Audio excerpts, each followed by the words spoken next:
Yay, it works. All right. Wednesday, April 25th, we're going to get through more of the outsiders. We're going to be talking about the Rumble scene, what happens after from that. Final test coming up on Monday. Once again, you have two options, either the simpler one, the easy version, which only maxes out at a C+, or the challenge version, which gives you a chance for extra credit, but it does require you to think. We're going to talk about the end of the book coming up on Friday. We'll talk about Chapter 11 tomorrow. Reciting stuff up there. For those of you who have caught up on the reading and are where we are right now, I found a meme that made me laugh because it sort of connected to the book. For those of you who are caught up with us, it probably means something to you. Those of you who are not so caught up, it's not going to mean a whole lot to you. Not going to meme a whole lot. And so, you shake your head at me. That was good. Practice it all day. I just threw up in my mouth. So anyway, Like, I'm literally, I can taste it. My nacho. A Thai Alright. Then, let's see, things to talk about as we go through it to help you out as we left off before. We got to the cherry and pony fighting yesterday. Yep. Not all my classes got to that point. So we got into, with the Rumble. First off, here are two sides that are going to be fighting. Socias and greases. You have the Socias and the Greasers are your two sides that are getting ready to fight going into it. There's one big rule that they've already put out. No weapon. No weapon. No weapons. Skin only. And why do they have the no weapons rule? So no one gets killed, just like Bobby. After the whole Bob issue, now they have you can't bring in weapons, which does play a role coming up in a moment because one of them does bring a weapon, but you can't bring any weapons into it. The whole idea being if the Greasers win, what is it that's going to happen? The Socias hasn't stopped beating them up forever. Socias can't hunt them down anymore. Yes. They won. Can I have some hand sanitizer? After class, but not right now. And then if the Socias win, what happens? They can Basically, they get to keep on hunting them down and beating them up and stuff like that. It's essentially real similar to we had the American Revolution here where we were fighting to get freedom from Britain, and Britain was fighting us because they wanted to keep beating us up. They're like, no, we like to get freedom, so we like to get beat up all the time. We're here, the Greasers are pretty much like America, and the Socias are like those snooty Britain people. So they have a big rumble. They all come together, and that's what they have. They start talking about all the different groups. You have Tim Shepard's group. With Tim Shepard's group, he mentions his younger brother, Curly Shepard, is still in the cooler. Do you guys know what a In the Jail. So he's still in jail. I think he said like Curly like held up a liquor store or something like that and basically robbed it. And he's all proud of his younger brother except the part where he got caught. He's like, my younger brother's so cool because he robbed a liquor store, but he got caught. The stupid, he calls him all kinds of names, but Friendly maker. the unprintable. Yeah, the unprintable words, which for him he thought was compliments because he's making fun of him. All right, so you have the two groups coming together, having the big fight. The whole idea with the Rumble is that you're going to be beating the holy bejesus out of the other group. You want to try and intimidate the other group as much as possible so that they run away before you even have to fight. So because of that, each group sort of picks their strongest, most intimidating person to send forward. Because of that, who do the Greasers pick to send forward? Derry. And that's where Derry comes in. Because Derry, even though, I mean, he's not super big, Derry's the biggest and strongest of all the Greasers, who are, most of them are pretty small guys overall. But Derry's their version of Hulk. He sort of steps in, is like, smash, smash, Derry! And like picks up a car and like throws it over his shoulder and stuff like that. So he's the most intimidating and scary. Yes. My headphones from lunch are still connected. Can I turn those out so they don't play music? That's fine. And so they volunteer, and that's what they sort of like talk like who's going to step up first, and they volunteer Derry. They're like, Derry, you should step up there and do the whole intimidating fighting thing. And Derry's like, all right, fine. And he walks up the front of all the Socias and does this whole flexing thing. He's like, I'm Derry. Who wants to fight me? And he flexes out, and they're like, oh, and they get all scared. They should have that one big football dude. And who is it the Socias choose to step up and fight Derry? The friend. His friend His from old school. friend Paul. When he played football. They used to play football together. That's why they have the whole thing where Paul steps up, and Paul, not nearly as big as Derry. Derry's like Hulk. And I think Derry picks up. He's like, Beauty Soch! And smashes him back and forth. Wrong movie, sorry. And that's where he steps up, and he and Paul step up to face off against each other. But the problem is, neither one of them wants to be the first one to throw the punch, because Derry and Paul used to be friends. They hung out all through high school. they were BFFs forever. And then the fact is, they graduated, and they both, one went to college, and then the other one went to not college because parents died, taking care of younger brothers. But other than that, they were best friends. And so they step up to fight each other, but Derry doesn't want to punch Paul. Paul doesn't want to punch Derry. So they sort of sit there and face each other and, I don't know, growl? And they try to yell at each other as much as possible as they can. Not sure. Whatever you guys do whenever you get in your rumbles with other people, you try to intimidate them. Or you dance at them, that works too. Don't hurt yourself now. Be strong, Tommy. Be strong. Don't let him hit you in the face. Before they get a chance to Protect the jugular. I'm sorry. before they then get a chance to actually fight, we have one, to back up again. Ponyboy normally has a fight buddy who steps up to fight with them because Ponyboy's kind of small. Johnny's normally his fight buddy because Ponyboy's pretty small, but he's well built, but Johnny's older but really scrawny, so they sort of put the two of them together, and Ponyboy and Johnny work together as a team. They put they're like, Ponyboy and Johnny, form of actual fighting person. If you can imagine, it's like two midgets like hopping on the back of each other, like their four arms swinging, and that's how they go and attack people and stuff like that. Just like they knock away the points from the one kid still trying to use their iPad while I was going over things, having to be mean to those people. But Sorry. you don't have to be mean; they're learning on their own. Enchilada. But Ponyboy doesn't get to work with Johnny this time. And why do Ponyboy and Johnny not get to work? Because Johnny's... Johnny's in the hospital, so Johnny's not very helpful. If Johnny were to show up, Ponyboy would just pick him up by the legs and like swing him around like that. And Johnny's like, and just flop like that, which My back. might be effective, but probably not very. I guess it would be scary if like Derry was like swinging him around like that. But so Johnny is not someone he gets to use, so he's like, hey, I'll pick a small one and jump on his back like an angry little monkey or something like that.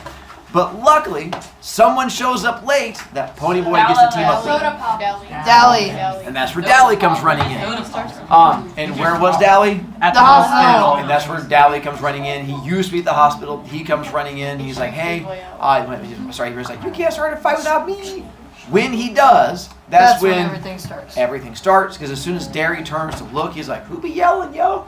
And as soon as he does, Paul punches him.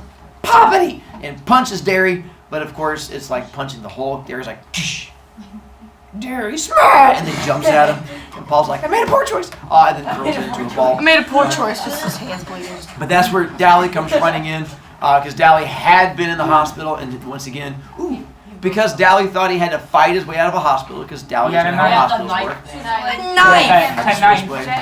Because he said he was going to, once again, I don't think Dally knows how hospitals work. You don't have to fight your way out. You just go, I'd like to leave. Yeah, you just like, they're like, you don't have to stab me. You just walk out there. Like, oh, it's so much easier. But Dally's not, we're used to this helpe thing. He's like, is it pronounced helpe? And they're like, no, it's just help. He's like, that's a weird word. So Dally comes showing up. Who is it that Ponyboy uses as his fight buddy? Dally. Why does Dally work as a fight buddy? Because he's big, tough, and strong, and Ponyboy still gets the crap beat. Close, but not quite. He choked him. Because Dally's arm is on his. Dally has one arm, so that's why Dally needs a fight buddy, because his other, it's not chopped off, it's not like laying on the ground, but one arm is all like in a cast, like all crippled and shriveled up, so Dally's in there like, oh, I got one arm to punch you with. And Ponyboy's like, that's all right, I'm kind of woozy anyway. And so they work together, like instead of like a four-armed midget, it's like a giant midget with a small midget. It's like three arms working together. But during the fight, something does happen to Ponyboy. And what happens to him during the fight? He gets living bejeebus knocked out of him by And two. he does. Nowadays, we have a name for it when you hit the ground and someone kicks you in the head a bunch of times. Curb is that curved, yeah.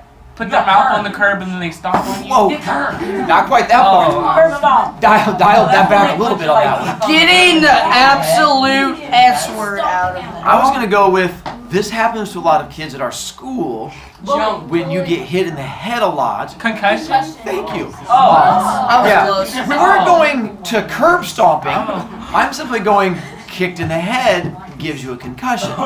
So that's what happens to Ponyboy. When he gets kicked in the head, he basically gets a concussion. They don't call it a concussion in the book. He's just like, I got up and I was like seeing four versions of people and I was kind of woozy. I didn't know what was going on. There was a little bit of blood from my ear. Like, yeah, that's a concussion. He's like, I know. So basically, Ponyboy gets a concussion, just doesn't realize what's happening. And he gets up and he's like, I'm going to fight all four of you. Like, there's just one of you. take the guy in the middle. And so they have some issues from there. Then, let's see, we got that one, helps him now.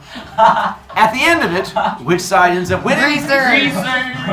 And with it, the reason the Greasers win is because of what they're fighting for.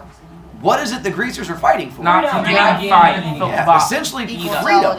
The idea of, I don't want to get beat up anymore. I'm fighting for my freedom. I'm fighting to be safe. What is it the Socials are fighting for? I want to keep jumping them. Yeah, they don't realize, like, because I like hurting people. They're like, that's between the two reasons. The Greasers have a much stronger reason to go into all of the fighting and stuff like that. So the Greasers fight much harder, and that's where it ends up. Like all the Socials end up running away, like screaming like little girls. Ah! And the Greasers are like, we win. Ooh, except for one of the Brumley boys who gets beat up by his own team because one of the Brumley boys made a poor choice. Sorry, hiccup. What's the Brumley boy? Oh, he used The He brought a pipe with him. And so one of the Brumley boys brought a pipe and was using it in the fight. His own friends beat him up because he brought a pipe. And I get to the, why would they beat him up for that? Because that's not the rule. One, it is not the rule. And if you bring out something, they can bring out weapons too. That'd be part two. If you bring a weapon, then they bring a weapon. And then part three is, if McGuire and I were to have an equal fight, and I'm like, all right, McGuire, I think you and I, kind of scared already, but if I feel the fact that you and I are going to match each other and we're going to sort of fight, then we're good to go. But all of a sudden we step up, I'm like, oh. That makes you look weak. There you go. As soon as that Brumley boy pulls it out, that makes him look weak. And the worst part is, it not only makes him look weak, But the rest of the team. there you go. Makes the whole rest of the team look weak. And the Brumley boy is like, wait a minute. I showed up to fight, and you just called me a pansy in front of all those Socials? And that's why they all turn around and start beating up their friend, because eventually he's like, we can't take them. Those Socials are so tough. I brought a pipe. They're like, what'd you say? And that's when they start beating them up. A pipe. Plus, they're boys, and boys aren't good at expressing emotions. And they're like, you made me feel bad. I express badness through fists. And they start punching each other like, these are my emotions. And they sort of punch their way through. That's why boys punch each other all the time. It's why in elementary school, when an elementary school boy likes a girl, how does the elementary school boy show he likes the girl? Pulling their hair. Yeah, almost every time. Pull the hair, and I punch them. And the girl's like, why is that boy beating me up? He likes you. No, he doesn't. Boy is like, my emotions! It's the same thing. Even nowadays, you'll have some boys who are still dealing He with said emotions. Ooh, I don't fight. Because he's concussed. ooh, not because And he's like really cut up. Oh, this is Johnny. There you go. As soon as the fight ends, Dally comes running up to Ponyboy. He's like, we're going to the hospital. Ponyboy's like, thank you. I did get hit in the head. I could use it. Dally's like, I don't care. Get in the car. He's like, oh, I thought it was because of my getting hit in the head part. And so they get in the car and they're driving to the hospital. Ooh, that's what, ooh. On the way to the hospital. Cop pulls him over. He says they're in a motorcycle accident. That's when they're on the way there, and the cop pulls him over, and that's when Dally's like, hey, pretend you were in an accident. Act hurt. Ponyboy's like, I'm bleeding from the ear. He's like, I don't have to act. I just sit here and drool. He's like, ooh, you're a good actor. And leans over to him, and Ponyboy's like, blood. And so that's when the policeman, instead of pulling them over, Put him in an ambulance. does No, not ends up taking them all the way to the hospital. And this is where we get to the scene with Johnny, where I get a chance to read to you. So hang on one moment. Who gets to read this? Two get to read to you. Let me find my. There we go. If we've already finished book, can we work on our... Well, I'm only reading for like 2.5 minutes. So. Yeah, Julian. I started to clean up my area. It's kind of 147. I'm going to read that scene, and I'm going to go through the part where it talks about him staying gold. So it's on 147 at the bottom. It says, we, being Dally and Ponyboy, ran through the lobby and crowded past people into the elevator. Several people yelled at us. I think because we were pretty racked up looking. But Dally had nothing on his mind except Johnny, and I was too mixed up to know anything that I had to follow Dally. When we finally got to Johnny's room, the doctor stopped us. I'm sorry, boys, but he's dying. Oh. You gotta see him, Dally said, and flicked out 2-bit switchblade. His voice was shaking. We're gonna see him, and if you give me any static, you're gonna end up on your own operating table. The doctor didn't even bat an eye. Yeah, you can see him, but it's because you're his friends, not because of that knife. Dally looked at him for a second, and then put the knife back in his pocket. We both went into Johnny's room, standing there for a second, getting our breath back in heavy gulps. It was awful quiet. It was scary quiet. I looked at Johnny. He was very still. For a moment, I thought in agony, he's dead already. We're too late.